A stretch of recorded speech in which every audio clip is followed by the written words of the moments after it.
नमस्कार दोस्तों, मैं लाल बहादुर आपका अपने चैनल बहादुर सर ऑनलाइन क्लासेस में आपका स्वागत करता हूं। दोस्तों चलिए देखते हैं आज गोले के बारे में।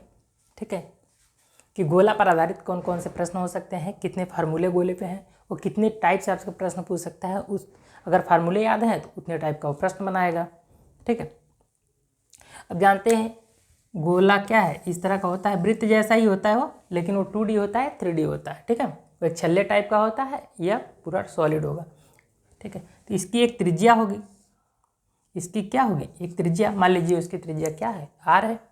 अगर इसका आयतन निकालने के लिए कहेगा, वही कह रहा है गोले पर आधारित प्रश्न। पहला गोले का आयतन निकालने के लिए कहेगा तो 4/3 पाई r क्यूब। 4/3 पाई r क्यूब कर देंगे। r क्या है? r यह भुजा है किसकी? गोले की, या गोले की त्रिज्या है, ऐसा कहिए। गोले की सही कहिए तो त्रिज्या ना। r क्या है? गोले की त्रिज्या है। गोले की त्रिज्या क्या है? r। अगर व्यास दिया रहेगा ना, व्यास दिया रहेगा तो व्यास बराबर होता है 2r। अगर व्यास दिया है और त्रिज्या निकालना है तो उसका आधा कर दो व्यास का, त्रिज्या निकल जाएगा। फिर हम आयतन निकाल सकते हैं। तो गोले का आयतन बराबर 4/3 पाई r क्यूब। अर्ध गोले का आयतन, मान लीजिए गोले को काट दिया जाए। अगर गोले को ऐसे ऐसे करके इसी पे काट दोगे इसको, तो कैसा बन जाएगा? ये इस तरह का आकृति बन जाएगा। ये इसकी त्रिज्या हो जाएगी। ठीक है, ऐसा हो जाएगा काटने पे। तो वही अर्ध गोले का अगर आयतन निकालना तो यहाँ 4/3 था, तो 4 का आधा कर दो, 2/3 पाई r क्यूब। अर्ध गोले का आयतन निकल जाएगा। अगर गोला है, गोले का संपूर्ण पृष्ठ, पूरा गोला है, गोले का संपूर्ण पृष्ठ पूछ रहा है, तो संपूर्ण पृष्ठ का फार्मूला क्या होगा? 4 पाई r स्क्वायर। लेकिन अगर आधा गोला कह दे, ऐसा गोला कह दे, अर्ध गोले का संपूर्ण पृष्ठ, तो 3 पाई r स्क्वायर। ठीक है, गोली कोष का आयतन। गोली कोष का मतलब वो गोला कैसा हो? खोखला हो, बॉल जैसा हो। कैसे जैसा हो? बॉल जैसा। बॉल देखे हो ना, बॉल खोखला होता है। ठीक है, तो बॉल जैसा हो तो जो उसमें दो त्रिज्या होंगी, एक अंदर की त्रिज्या होगी, एक बाहर की त्रिज्या होगी।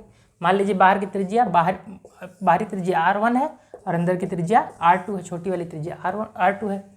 r1 बड़ी त्रिज्या है और r2 छोटी त्रिज्या है। उस समय गोली कोष का आयतन निकालना हो तो क्या होगा? 4/3 r1 का क्यूब माइनस r2 का क्यूब।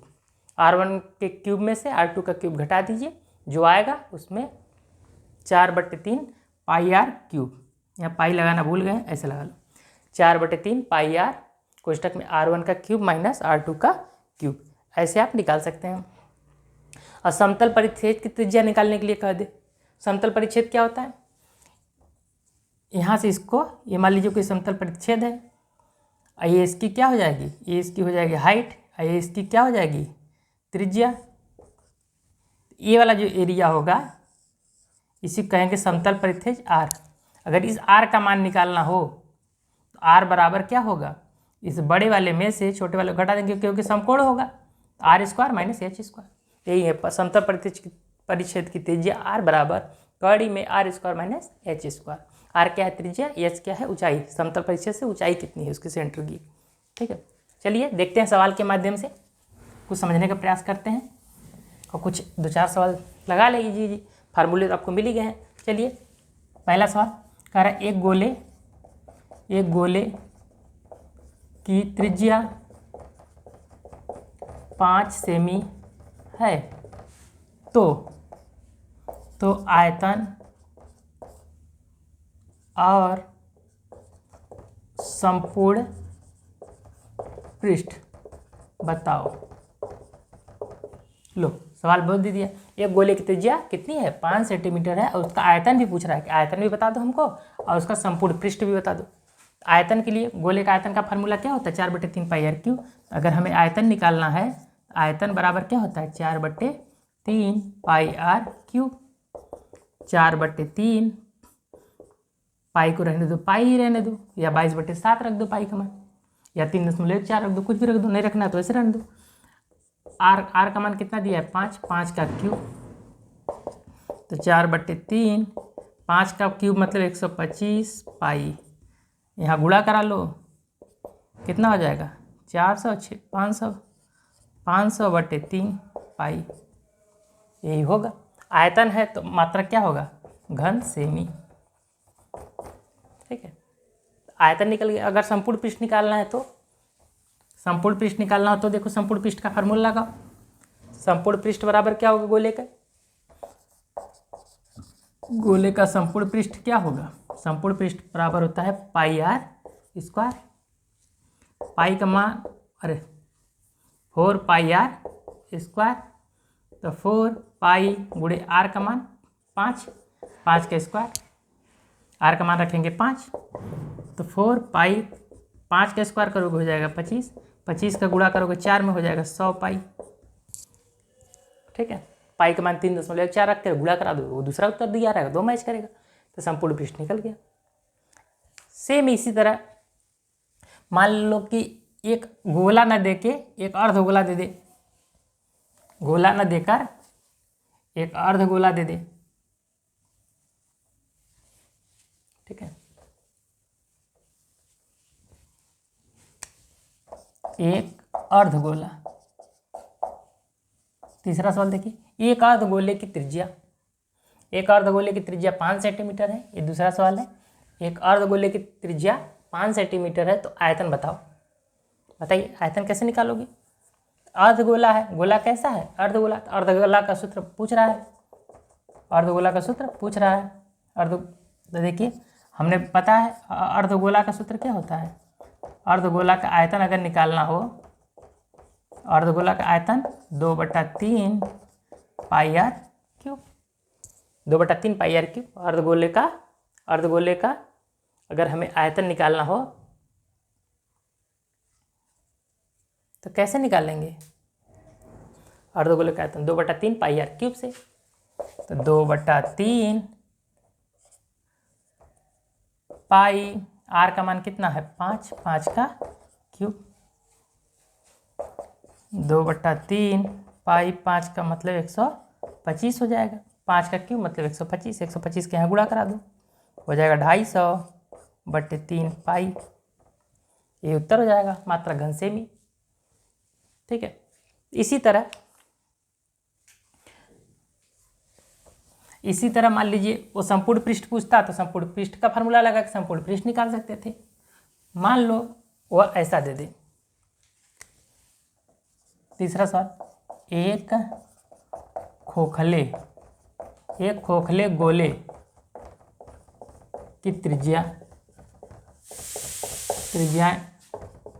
5 सेमी 4 सेमी है,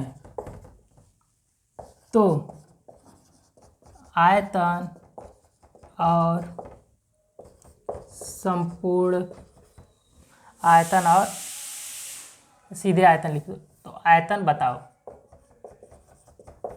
बताओ। एक खोखले गोले की त्रिज्या दिया है, एक त्रिज्या दिया है 4 और एक दिया है 5 और दूसरा दिया है 4, मतलब बड़ी वाली हो जाएगी 5, छोटी वाली हो जाएगी 4। तो इसका आयतन पूछ रहा है।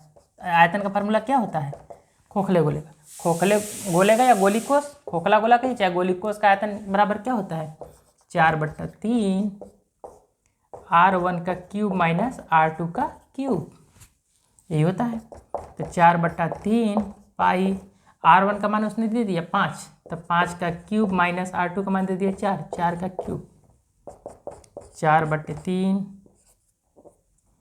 पाई, 5 का क्यूब मतलब 125, 4 का क्यूब मतलब 64। इसमें से इसको घटा दीजिए, 4/3 पाई, इसमें से इसको घटा दो, तो 5 में से 4 गया 1 और 12 में से 6 गया, आ जाएगा 6। ये इसका इसमें गुणा करा दो तो कितना हो जाएगा 4 4 24/3 पाई। ये उत्तर आपका बन गया 244/3 पाई। ये खोखले गोले का आयतन निकल गया। ठीक है, ऐसे ही मान लो वो आपको दे दे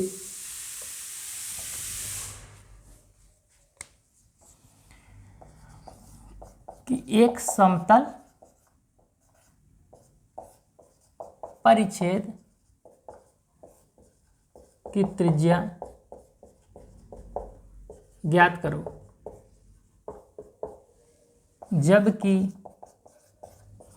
ऊंचाई 4 सेमी तथा त्रिज्या 5 सेमी हो। कह रहा है एक समतल परिच्छेद की त्रिज्या क्या बताना है हमको। समतल परिच्छेद की त्रिज्या, समतल परिच्छेद की त्रिज्या क्या होता है? आर, कैपिटल आर बराबर उसकी ऊंचाई दे दिया है, ऊंचाई 4 सेमी है और त्रिज्या भी उसकी दे दिया है 5 सेमी। तो हमें समतल परिच्छेद की त्रिज्या आर बराबर, कैपिटल आर बराबर क्या हम जानते हैं, कैपिटल आर बराबर क्या होता है, R square minus H square. उसने त्रिज्या दिया है आर का मान 5 का स्क्वायर माइनस एच का मान दिया है 4 का स्क्वायर। कर दीजिए 25, 4 का स्क्वायर 16 आ जाएगा रूट में 9, 9 का वर्गमूल होता है 3। तो आर का मान क्या हो गया 3, मतलब परिच्छेद की त्रिज्या कितनी हो गई 3। इसी तरह गोले के जितने भी सवाल हैं आप आसानी से दोस्तों लगा सकते हैं, बस थोड़ा सा आप ध्यान दीजिए, ठीक है। बाकी आप लगाइए, कोई दिक्कत आए तो आप हमें कमेंट कर सकते हैं। बाकी हमारे चैनल को लाइक और सब्सक्राइब करें दोस्तों। मिलते हैं आपको अगले वीडियो में, धन्यवाद।